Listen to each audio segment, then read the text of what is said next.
Welcome to the deep dive. We are really thrilled to have you with us today because we're going to jump right into the deep end here. Yeah, we really are. Today we are unpacking an explosive, highly requested new ebook that is just making massive waves right now. I mean, it has essentially become a cornerstone text across the manosphere and within men's rights activist spaces. It's everywhere. Right.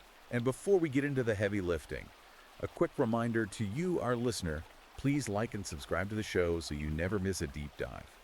And I'm going to tell you right out of the gate, whether you find these ideas challenging or controversial or revelatory, you are going to want to examine this source material for yourself. Absolutely. The book is called Gamma Bias Fever Infecting Every Institution. It's by Conrad Reicher, published in 2026. You can grab a copy right now on Amazon Kindle and Google Play Books. And for ongoing updates on these strategies, you should absolutely go follow the author at Conrad Reicher on Substack. That's at Conrad Reicher on Substack. And before we dive into the actual substance of Reicher's arguments, we need to set some very clear, crucial ground rules for this conversation today. Yeah, definitely. Let's lay those out. We want to explicitly state to you, the listener, that the source material we're covering today contains highly politically charged content. I mean, it touches on gender dynamics, legal frameworks, culture war issues that are intensely debated. Very intensely. Right. So our mission here is strictly impartial. We are not taking sides, and we're absolutely not endorsing the viewpoints of the author. Exactly. We're just here to act as your guides to the text. Precisely. Our goal is to impartially report, unpack, and analyze the intense arguments, the data points, and the historical claims contained in Reicher's book. We want to offer you a comprehensive understanding of this ideological framework. Right. We're going to look at his foundational concept of gamma bias. We'll trace his deeply unorthodox historical view on how institutions like the family academia and the corporate world functioned before what he calls their ideological capture. And finally, we'll examine his strategic blueprint for how men can navigate this landscape and reclaim their sovereignty. Exactly. Okay, so let's unpack this. Reicher's book presents itself as an unapologetic, syllogistic manual.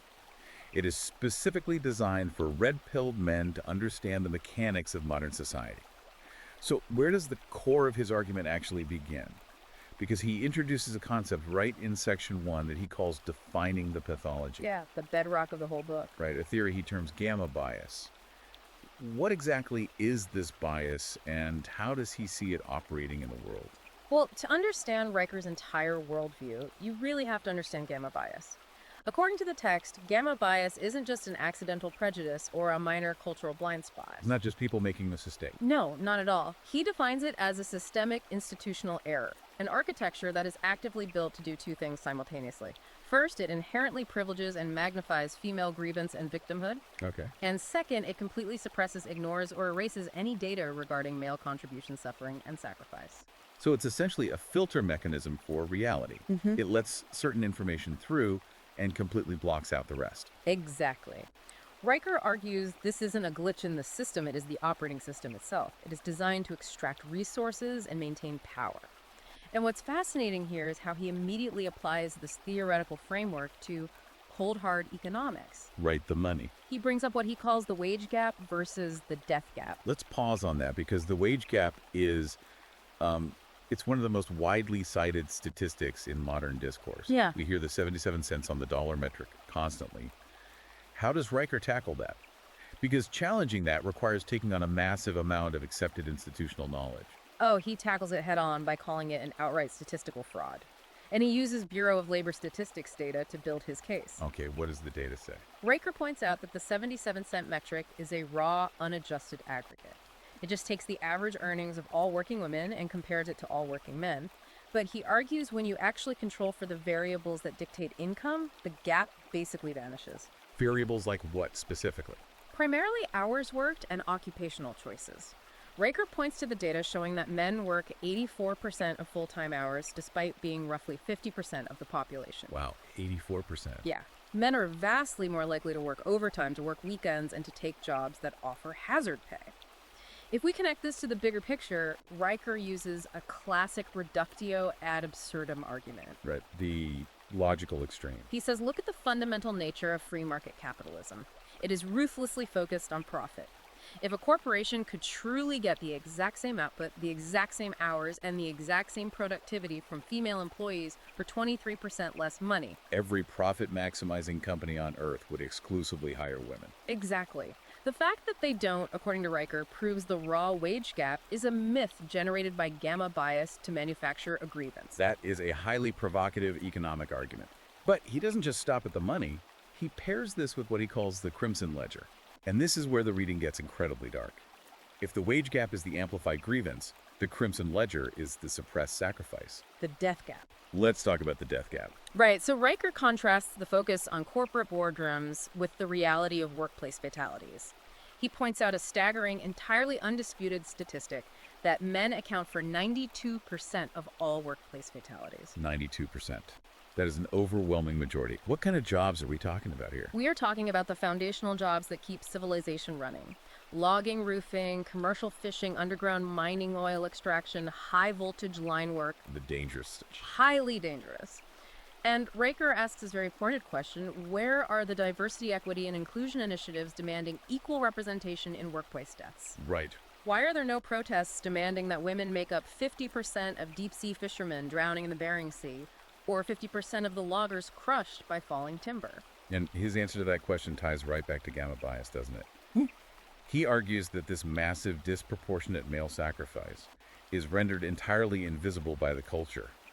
In one of the most striking lines of the book, he writes that the corpse is less photogenic than the grievance. Yeah, that line perfectly encapsulates his thesis. The system demands the physical sacrifice of men to build and maintain the infrastructure. But gamma bias ensures that this sacrifice generates zero cultural sympathy. Zero. But this raises an important question. How did society get to a point where this bias is so universally accepted? Riker asserts that you don't capture institutions with guns, you capture them with dictionaries. The grammar of revolt. Yes, the grammar of revolt. The capture of language. This is a fascinating concept. He argues that the Cultural Revolution essentially started by rewriting the definitions of the words we use to describe reality. How does he illustrate this? He focuses heavily on words like violence and safety. Riker analyzes how these terms have been subjected to what linguists call concept creep.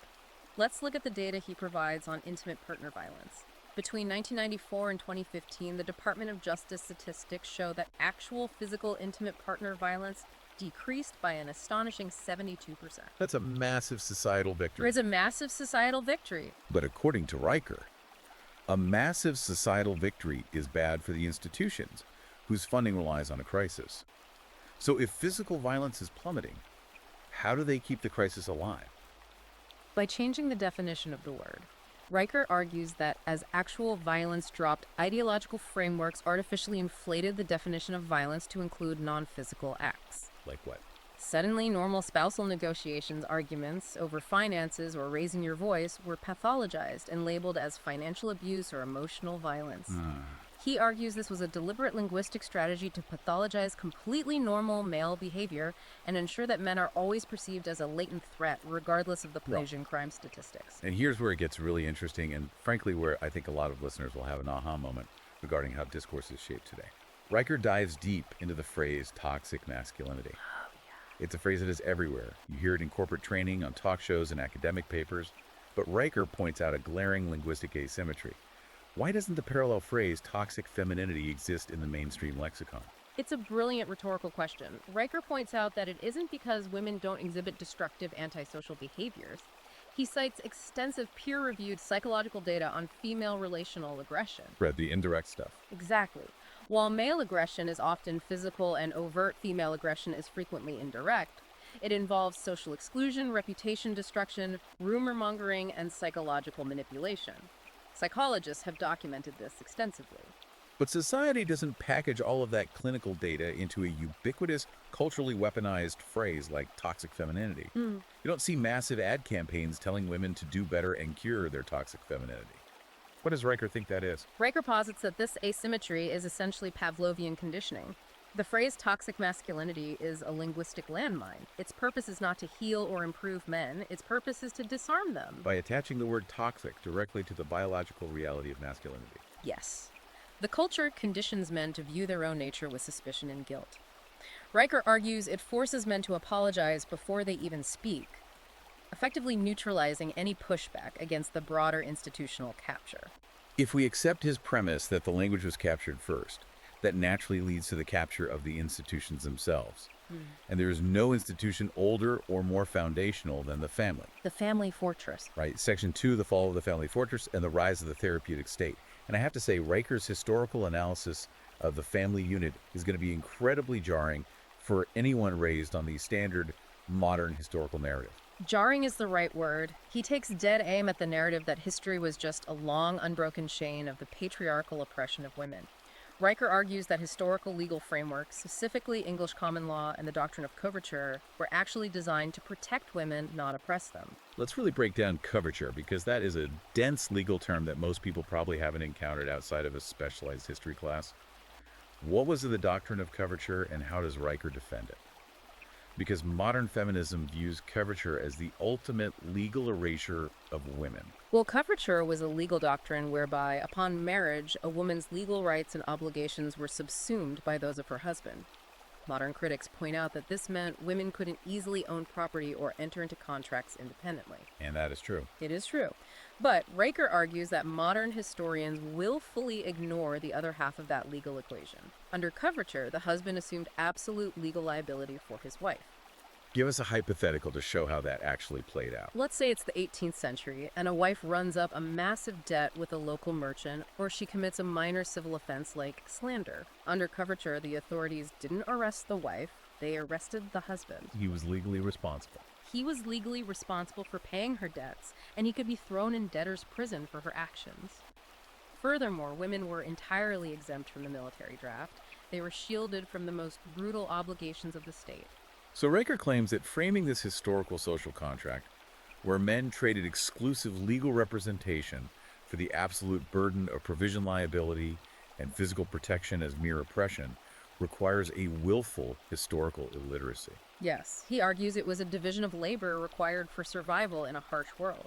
But he pinpoints a specific moment when this fortress fell, and it wasn't centuries ago, it was in 1969. And surprisingly, the man who signed the death warrant for the traditional family, according to Riker, was a conservative icon, Ronald Reagan. Yeah, in 1969, then Governor Ronald Reagan signed the nation's first no-fault divorce law in California. Before this, to get a divorce, you had to prove fault, adultery, abandonment, extreme cruelty. Right. No-fault divorce meant that either party could dissolve a marriage at any time for any reason without having to prove any wrongdoing by the other person.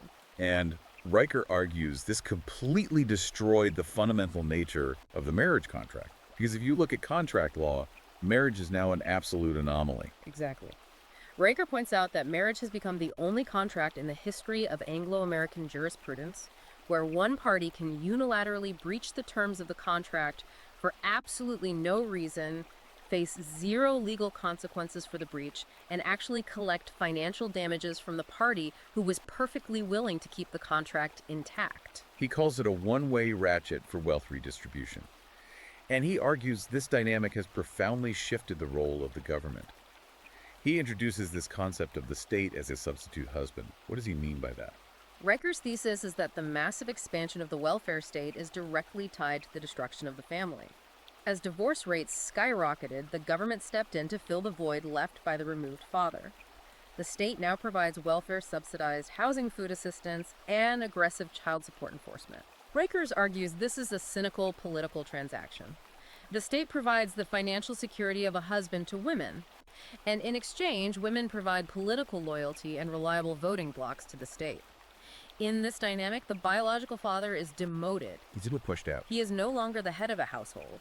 He is merely an alienated taxpayer whose wages are garnished to fund his own irrelevance. That is a brutally cynical view of the system. And he takes this analysis of family law into even more controversial territory when he uses a very intense consumer protection analogy to discuss reproductive fraud. Yes, paternity fraud. Right.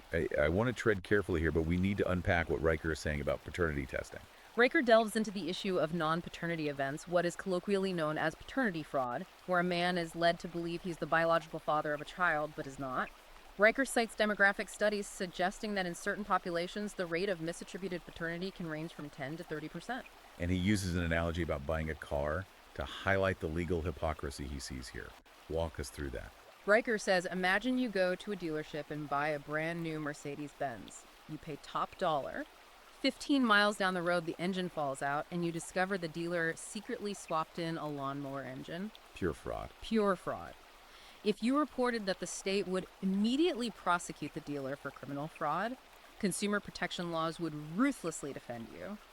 But Riker notes in the realm of family court, the state operates entirely differently. How so? If a man discovers he has been defrauded into spending 2 decades and hundreds of thousands of dollars raising another man's child, the courts frequently force him to continue paying child support under the doctrine of the best interests of the child. He even points to international laws to show how far institutions will go to protect this fraud right. Yes, he heavily cites the laws in France, where it is actually a criminal offense for a man to seek a private DNA paternity test without a court order.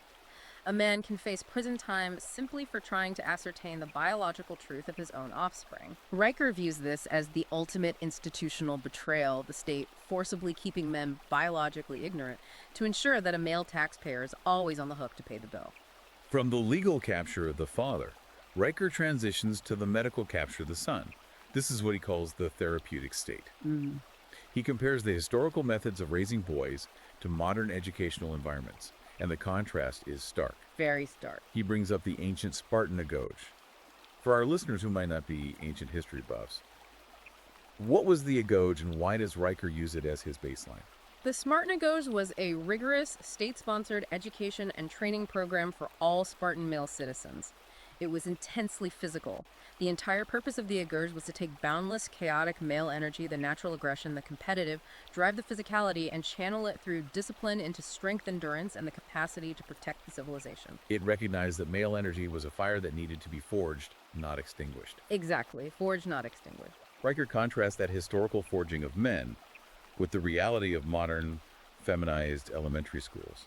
He points out that today, roughly 89% of elementary school teachers are female. And the environment they have created is entirely antithetical to natural male behavior. He paints a picture of a modern classroom where a 7-year-old boy is expected to sit perfectly still in absolute silence for 7 hours a day.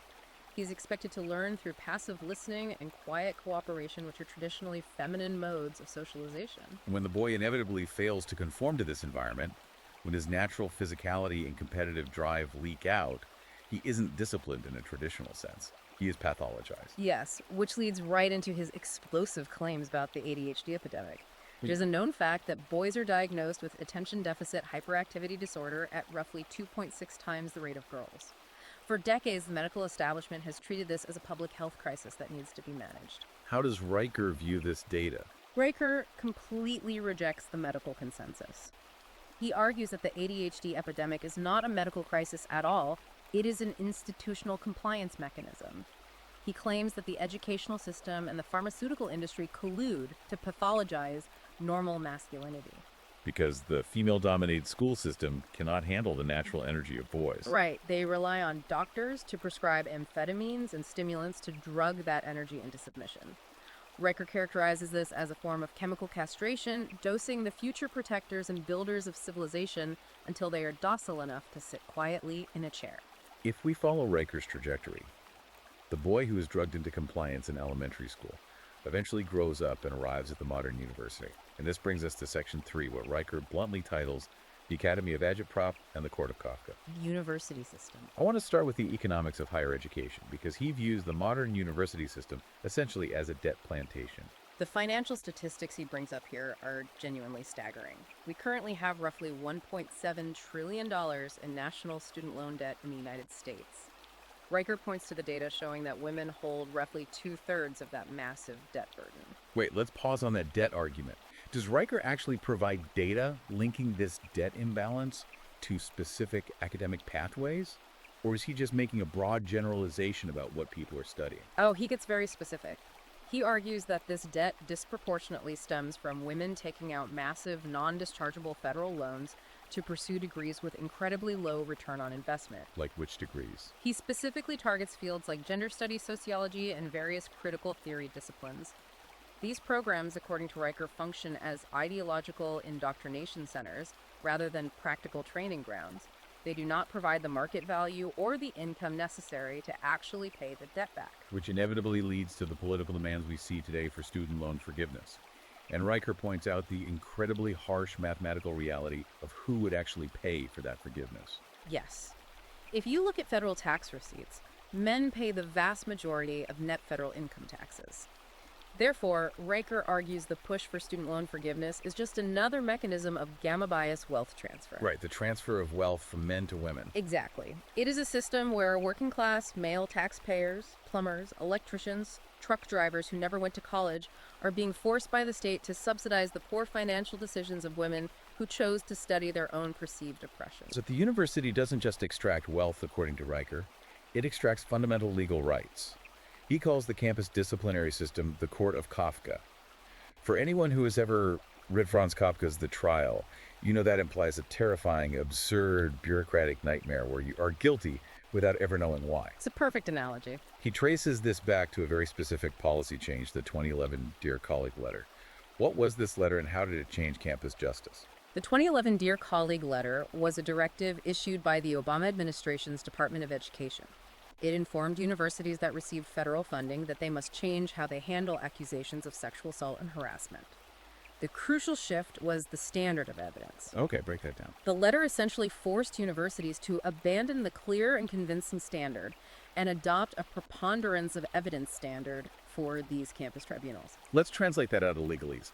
What does preponderance of evidence actually mean in practical terms for a student accused of a severe violation? It means 50.01% certainty.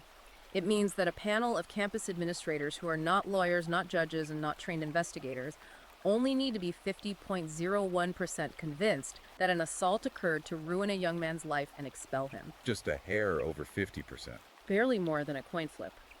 Riker argues this directive effectively stripped male students of the presumption of innocence. Furthermore, under these new rules, accused students were routinely denied the right to cross-examine their accusers, denied the right to legal counsel in the hearing, and denied access to exculpatory evidence. He argues that the narrative of systemic danger entirely trumped objective reality. And to prove his point, he doesn't just deal in theory. He brings up two of the most infamous high-profile campus hoaxes of the 21st century. The big ones. The first is the 2006 Duke lacrosse case. Let's really outline what happened there because it perfectly illustrates his thesis about institutional presumption of guilt. The Duke lacrosse case is foundational to Riker's argument. In 2006, 3 members of the Duke University men's lacrosse team were falsely accused of rape by a woman hired to perform at a team party. Before any investigation was completed, before any DNA evidence was processed, the institution turned on the students. The group of 88. Yes. Riker heavily emphasizes the group of 88 Duke professors who published a full-page ad in the student newspaper, effectively condemning the players and validating the narrative of racist, privileged violence. The media circuits was absolute insanity. These young men were paraded on national television as monsters, and then the actual evidence came back. Precisely. The DNA evidence completely exonerated the players. The prosecutor, Mike Nifong, was eventually disbarred for egregious misconduct and withholding exculpatory evidence. The accuser's story completely collapsed. But the damage was done. Exactly, and that's Riker's point, the aftermath. The 3 men had their lives dragged through the mud, facing decades in prison, while the 88 professors who presumed their guilt faced almost no professional consequences. The narrative of male predation was considered too important to be derailed by the fact that the actual event never happened. And he draws a direct line from Duke to the 2014 University of Virginia Rolling Stone fabrication. This was the article, A Rape on Campus, written by Sabrina Rubin Erdely, which detailed a horrific cinematic gang rape at a UVA fraternity. It sparked massive protests. The university suspended all fraternity activities, and the national discourse went into a frenzy. And just like Duke, it was entirely fabricated. Multiple investigations, including one by the Columbia Journalism Review, proved that the core narrative was a complete fiction. The journalist failed to verify basic facts or interview the accused. The culture's reaction was what Riker focuses on, though. Right, the cultural reaction was incredibly telling. Even after the story was debunked, many activists and academics argue that the story was still emotionally true because it highlighted a broader systemic issue. Riker calls this the ultimate manifestation of gamma bias, a system so addicted to female victimhood that it will defend a proven lie rather than admit a man was falsely accused. This raises a massive question. These are campus tribunals and journalistic failures. How does this ideology translate to the actual, literal legal system? Because Riker connects the campus kangaroo courts to the broader justice system by unpacking something called the Duluth model of domestic violence. I mean, a lot of people have never heard of the Duluth model, but according to Riker, it dictates almost every domestic dispute police response in the country. The Duluth model was created in 1981 in Duluth, Minnesota by feminist activists, most notably Ellen Pence. It is a framework that views domestic violence not as a complex human behavioral issue or a psychological issue or a product of mutual dysfunction, but entirely as a mechanism of patriarchal control. Okay. It utilizes the power and control wheel, which postulates that men use violence solely to maintain power over women. But surely a framework from 1981 has been updated with modern data. What happens when you introduce actual psychological research into this model? That is the core of Riker's critique. Riker points out that the Duluth model is pure ideology that willfully ignores decades of clinical research. He cites the fact that there are over 200 peer-reviewed empirical studies demonstrating that intimate partner violence is overwhelmingly reciprocal. Reciprocal meaning both partners. Meaning in a huge percentage of volatile relationships, both partners are instigating physical violence. So if the data shows mutual violence, how does the Duluth model affect a police officer responding to a 911 call today? Let's say a man calls the cops because his wife is attacking him with a weapon. What actually happens when the police arrive? Under the Duluth model, police are trained to identify the primary aggressor. But because the model assumes domestic violence is rooted in male patriarchal control, the primary aggressor is almost always determined by size, strength, and gender, not by who actually threw the first punch. That's a huge distinction. It is. In your scenario, if the police arrive and see a scratched up man and a crying woman, the Duluth framework often results in the man being arrested, even if he was the one who called 911 to report being assaulted. Riker argues this model essentially strips male victims of domestic violence of any police protection, turning the justice system into an enforcement arm of feminist ideology. From the justice system, let's look at where these university graduates actually end up working. This brings us to Section 4, the corporate glass cellar and the media matrix. We have all heard the phrase the glass ceiling for decades. It's the invisible barrier preventing women from reaching the absolute highest echelons of corporate power. But Riker inverts this entirely and introduces the concept of the glass cellar. The glass cellar is a brilliant rhetorical counterpunch. Riker observes that feminist advocacy groups and corporate diversity mandates are ruthlessly focused on the top 1% of the economy. They demand 50-50 equal representation in corner offices on Fortune 500 boards of directors and in elite political positions. But as Riker points out, they are completely silent about equal representation at the bottom of the economic pyramid. Exactly. He asks, where are the demands for parity in the bottom 20% of grueling, dangerous, and physically degrading jobs? Why is there no push to ensure that women make up 50% of the sewage maintenance workers wading through human waste, or 50% of the garbage collectors, or 50% of the bricklayers working in freezing temperatures? Right, the dirty jobs. Riker argues that the equality being demanded is actually just a demand for elite privilege, without the foundational sacrifice required to build the structure in the first place. And how are these corporate mandates enforced internally? Riker points the finger directly at human resources departments. He analyzes corporate capture through what he calls an HR gynocracy. Riker looks at the demographics of modern human resources departments, noting that they are currently roughly 78% female. He argues that over the last 20 years, HR has undergone a massive mission creep. It's expanded beyond payroll. Way beyond. It transformed from a basic administrative function handling payroll benefits and legal compliance into an ideological gatekeeper. HR departments now function as the corporate commissars, enforcing a culture where emotional comfort, perceived safety, and linguistic policing trump objective truth, merit, and actual competence. And to ground this in reality, he brings up what is perhaps the most famous corporate culture clash of the last decade, the 2017 firing of James Damore at Google. We need to spend some time on this because Riker uses the Damore incident as the ultimate proof of his HR gynocracy thesis. Yeah. What exactly happened at Google in 2017? James Damore was a senior software engineer at Google. In response to a request for feedback on Google's diversity initiatives, Damore wrote an internal memo. The memo was not an angry rant, it was a carefully structured, heavily sourced document. He brought data. He brought clinical data. Damore cited mainstream peer-reviewed differential psychology and evolutionary biology to explain why there might be sex differences in occupational choices, specifically why there might be fewer women in intense systemizing roles like software engineering and more women in people-oriented roles. Right. He argued that these biological differences in interest, not systemic sexism, accounted for much of the gender gap in tech. So he brought clinical data to explain a corporate phenomenon. What was the reaction from the Google HR gynocracy? The reaction was an immediate hysterical purge. Damore was publicly vilified, the memo was leaked and deliberately misrepresented by the media as an anti-diversity screed, and Google fired him. Just fired him. Riker analyzes this event as a turning point. He says Damore committed the cardinal sin of the modern era. He brought data to a dogma fight.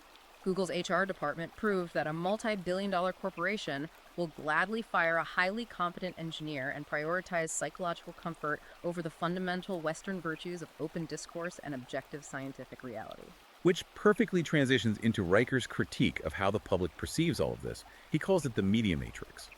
We often ask why the media constantly perpetuates these narratives if they are so disconnected from male reality. Riker doesn't blame some shadowy cabal. He provides a very cold, very rational economic calculus. Yes, Riker strips away the ideology and looks at the balance sheet. He cites massive market research showing that women influence or directly control 80 to 85% of all consumer purchasing decisions in the Western world. They buy the groceries, the clothes, the household goods, the vacations, and the cars. So if you are an advertiser or a television network or a media conglomerate, who is your actual customer? Your customer is the female consumer. Therefore, corporate media advertising agencies and the entertainment industry must constantly flatter female sensibilities to secure that vital advertising revenue. You cannot alienate the demographic that holds 85% of the purse strings. This explains so much about modern pop culture. Riker specifically points to the incompetent sitcom dad trope. Think about almost every commercial or sitcom from the last 30 years. The Homer Simpsons, the bumbling husbands in the cleaning commercials, the wife is always the hyper-competent, eye-rolling manager of the house, and the husband is an overgrown man-child who can't figure out how to operate a washing machine.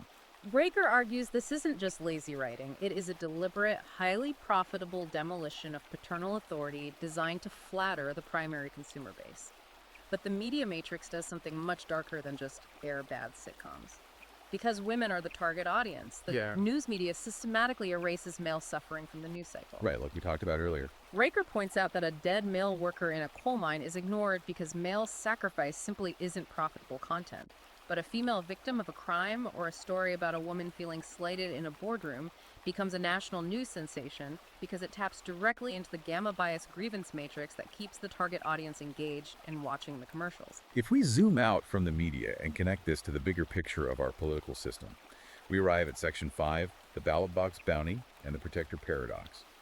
Riker delves into what is arguably his boldest and most controversial statistical claim. He argues that modern democracy has degenerated from a system of representation into a pure wealth transfer mechanism. Let's look at the numbers he uses to justify this. He returns to the tax data. Riker states that men pay roughly 72% of all net income taxes. But when you look at the other side of the ledger, who consumes the vast majority of government services, welfare housing assistance, and healthcare benefits, the numbers flip entirely. Women are the primary beneficiaries of the state. He has a study for this, right? He specifically anchors this claim with a massive study from the IZA Institute of Labor Economics. That study analyzed taxation and state spending over a lifetime and found that the average woman extracts roughly $150,000 more from the system than she contributes in taxes. Conversely, the average man pays substantially more into the system than he will ever extract in benefits. Riker bluntly calls this dinocentric rent-seeking. He argues that men are essentially being forced to labor to subsidize a demographic that actively votes for policies that demonize those same men. But he pairs this economic extraction with a profound cultural expectation, which he terms the protector paradox. And to illustrate this, he goes back to the night of April 14th, 1912. Let's unpack the lifeboat analogy of the Titanic, because it is an incredibly powerful visual for his argument. The sinking of the Titanic is the ultimate historical stress test for gender roles. On that freezing night in the Atlantic, the cultural mandate of women and children first was ruthlessly enforced. The statistics are chilling. 74% of the women on board survived compared to only 20% of the men. Just a brutal disparity. Men, many of them wealthy, powerful individuals who could have bought their way onto a lifeboat, willingly stepped back, listened to the band play, and froze to death in the black water so the women they didn't even know could live. That is the historical expectation of ultimate masculine sacrifice. But how does Riker juxtapose that with today's culture? That is the core of the protector paradox. Riker argues that society still implicitly demands absolute biological self-sacrifice from men. If there is a bump in the night, the man is expected to go downstairs. If a war breaks out, men are expected to fight. Men are still expected to be the protectors, the providers, and the disposable shields for society. But at the same time, Exactly. Simultaneously, those same institutions, schools, and media matrices are allowed to completely demonize masculinity as toxic, oppressive, and inherently dangerous. society wants the utility of the protector, but despises the nature of the man providing the protection. So this raises a massive question. What is the rational response to this paradox? If the system is rigged, if the language is captured, and the courts are hostile, what does a man do? Riker outlines a proposed strategy he calls the protector strike. The protector strike is his answer to the paradox. Riker argues that men are currently breaking their backs, protecting and funding a society that actively despises them. So the logical response is to stop. Just Stop. The strike is not violent, it is not a protest in the streets. It is a quiet, strategic, peaceful withdrawal of male labor, male utility, and male protection from captured institutions. He advocates for a modern-day going bald, referencing Ayn Rand's Atlas Shrugged. going goals. If society insists that masculinity is toxic and that men are unnecessary, Riker says let them test that hypothesis. Stop offering unearned protection. Stop overproducing to fund a hostile state.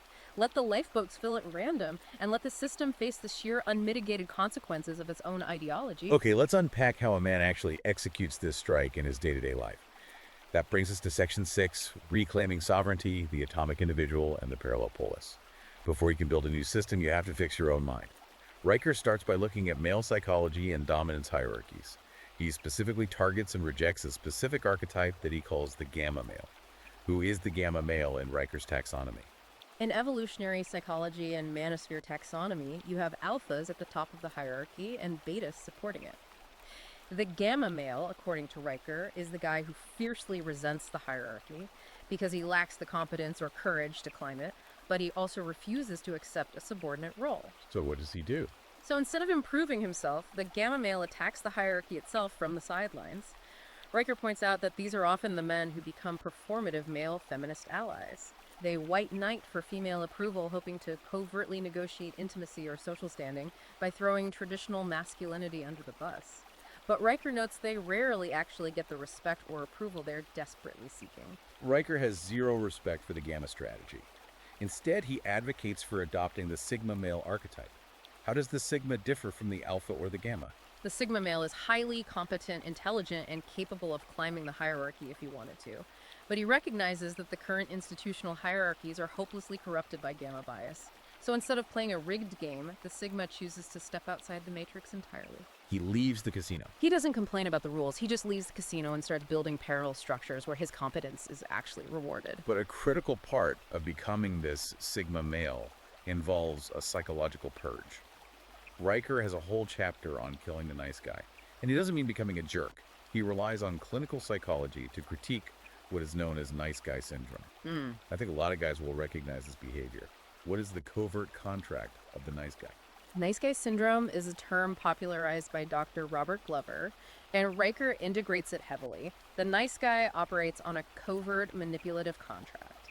He performs acts of extreme selflessness, he suppresses his own needs, and he agrees with everything a woman says. But there's a catch. But he isn't doing this out of genuine virtue. He's doing it because he secretly expects validation, intimacy, or approval in return, because the contract is covert, meaning he never actually communicated his desires. The other person doesn't know they're in a transaction. And when it fails, When the unstated contract isn't honored, the nice guy becomes deeply bitter, resentful, and passive-aggressive. Riker says this is a pathetic slave morality. to sever this desperate need for female approval and break the nice guy conditioning, Riker advocates for a highly disciplined protocol he calls 90-day monk mode. It sounds intense. What does monk mode entail? It is essentially a brutal dopamine detox combined with isolation. For 90 days, a man completely eliminates all dating apps, all pornography, and all social media. No swiping, no artificial stimulation, no scrolling for validation. A full reset. It is a 3-month period of profound withdrawal designed to force a man to confront his own mind. Riker uses this time to advocate for the deep study of Stoic philosophy, reading Marcus Aurelius and Epictetus. The goal is to internalize the Stoic realization that the only thing you can actually control in this universe is your own virtue and your own reactions. You stop relying on the outside world. By removing the constant drip of external validation, you strip away the fear of social shaming or institutional cancellation. You learn to validate yourself. Once a man has achieved that internal psychological sovereignty, he is ready to execute the protector's strike in the real world. Riker provides a financial and professional blueprint for exiting these captured institutions and building what he calls the parallel polis. And the absolute foundation of this parallel life is the Fuck You Fund. The Fuck You Fund is exactly what it sounds like. It is the financial required to say no to a corrupt system. Riker mandates that before a man can truly be free, he must build a liquid reserve equal to 18 months of living expenses, preferably stored in hard assets with absolutely zero consumer debt. Why is zero debt such a crucial component of his philosophy? Because Riker argues that a man in debt is a slave. If you have a massive mortgage, 2 car payments, and credit card debt, you are terrified of losing your paycheck. If your HR department demands that you state your pronouns or sign a document agreeing with an ideology, you despise a man in debt, will bow his head and sign it because he has to service his loans. He has no choice. But a man with zero debt and 18 months of cash can look the HR commissar in the eye, say no, and walk out the door with his dignity intact. Capital equals courage. Once you have the capital, how do you make a living without bowing to the corporate HR gynocracy? Riker's answer is a total embrace of the gig economy and independent contracting. He compares this modern technological shift to a very specific historical period, the 14th century guilds. Explain that connection. In the modern corporate world, you are a serf. Your value is dictated by middle managers and HR gatekeepers who judge you on your culture fit and ideological compliance. Riker says the gig economy allows you to bypass these commissars entirely. You go direct. If you are a freelance coder, a consultant, a master electrician, or a specialized contractor, you sell your raw skills directly to the free market. You are judged purely on the quality of your output and your competence. He compares this to the 14th century master craftsman. The blacksmith owning his tools. Exactly. A master blacksmith owned his own tools, operated his own forge, and answered only to peers who respected his raw skill. Independent contracting allows men to own their tools again. And the financial backbone of this entire parallel polis, the way to store the wealth generated by your skills, is Bitcoin. Riker dedicates a significant portion of the book to cryptocurrency, but he views Bitcoin specifically as the ultimate red pill. How does he contrast Bitcoin with traditional money? Riker views traditional fiat currency, the US dollar, the euro, as fundamentally aligned with the feminist welfare state. Fiat currency allows a central bank to endlessly print money.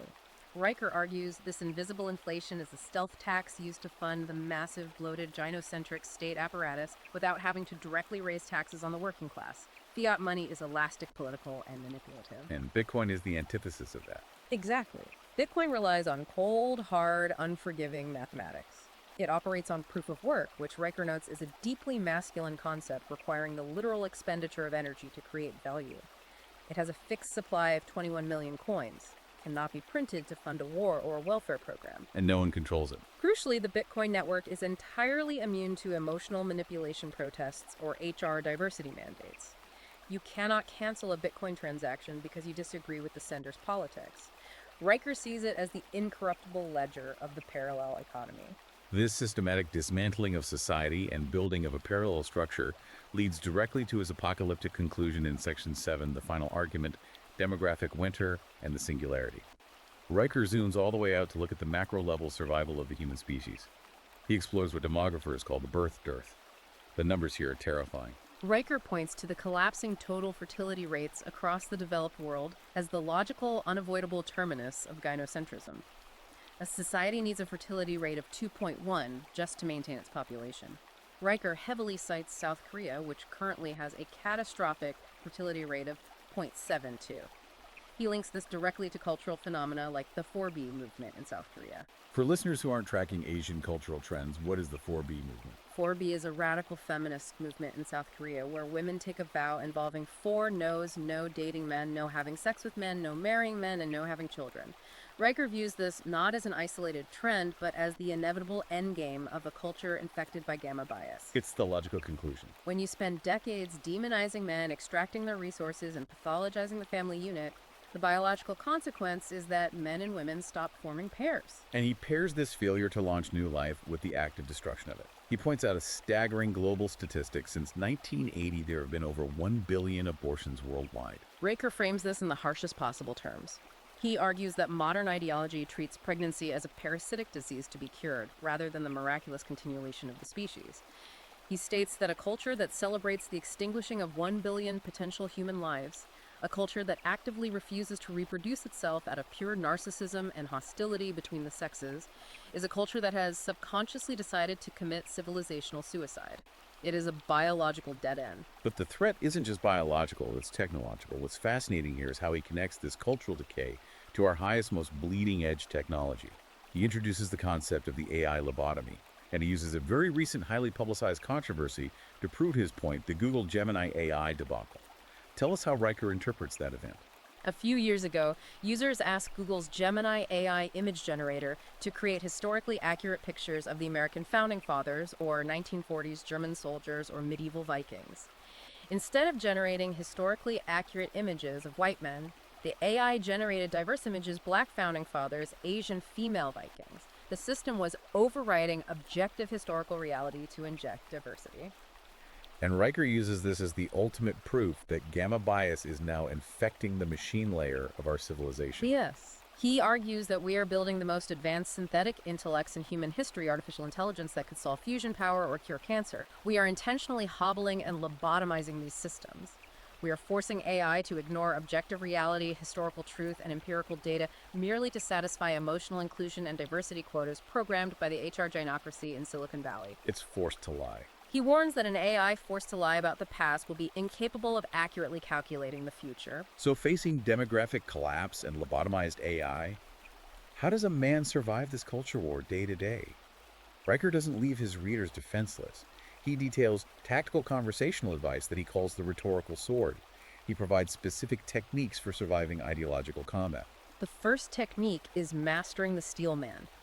This is the opposite of a straw man argument. When you are debating someone infected with gamma bias, you do not attack their weakest point. You take their argument, you articulate it better and stronger than they ever could. Could you prove you understand their perspective perfectly, and then you completely dismantle it with cold, hard logic. It prevents them from playing the victim. It demonstrates intellectual dominance and prevents them from claiming they were misunderstood. He also advocates for a highly cynical tactic called aggressive mimicry. This is basically using the enemy's weapons against them. Precisely. Aggressive mimicry means taking their sacred buzzwords, words like safety, diversity, inclusion, and equity, and relentlessly using those exact words to aggressively advocate for male perspectives. If they demand safety, you demand data on the physical safety of male workers in the glass cellar. If they demand inclusion, you demand the inclusion of due process in campus tribunals. You force the system into a state of cognitive dissonance by making it reject its own terminology when applied to men. And above all, Riker says rely on dialectic over rhetoric. Dialectic is formal logic, reason, and empirical evidence. Rhetoric is emotional manipulation and shaming tactics. When they scream, you bring a spreadsheet. This all leads to an incredibly profound, sweeping conclusion.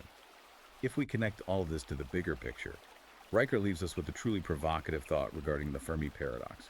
For those who don't know, the Fermi paradox essentially asks, the universe is billions of years old, is infinitely vast, there should be millions of advanced alien civilizations out there, so where is everybody? Why is the sky silent? The standard answer to the Fermi paradox is the concept of the Great Filter. This is the theory that there is some evolutionary hurdle that almost every civilization hits that destroys them before they can achieve interstellar travel. Traditionally, scientists thought the Great Filter might be an asteroid impact, or the invention of nuclear weapons, or catastrophic climate change. But Riker posits a completely different psychological Great Filter. Riker theorizes that the Great Filter isn't a physical catastrophe at all. He posits that the Great Filter is the exact cultural moment we are living through right now. It is the point in a civilization's life cycle where it becomes so prosperous, so comfortable, and so detached from the brutal realities of nature that it begins to prioritize emotional safety, linguistic inclusion, and the management of grievances over the cold, objective, relentlessly masculine engineering required to maintain the grid, build the rockets, and conquer the stars. He is asking if the final stage of civilization is always self-induced therapeutic paralysis. Exactly. The terrifying question he leaves the reader with is this: will we push through this ideological fever, embrace reality, and reach the singularity? Or will we regulate, medicate, and coddle ourselves into a quiet, comfortable extinction? That is a heavy, heavy question for you to mull over. Will we conquer the stars, or will we drown in our own feelings? Whether you fundamentally agree with his conclusions or find his framework highly controversial, Riker's analysis is undeniably generating massive debate and fundamentally reshaping how thousands of men view the world. To explore this massive thesis in its entirety, you have got to go read it. Go to Amazon Kindle and Google Play Books right now to buy Gamma Bias Fever Infecting Every Institution by Conrad Riker. And make sure you follow the author at Conrad Riker on Substack for ongoing strategies, essays, and updates on building the parallel polis. Thank you so much for joining us on this incredible deep dive. Please do not forget to like and subscribe to the show so we can keep bringing you these breakdowns, and we'll see you next time.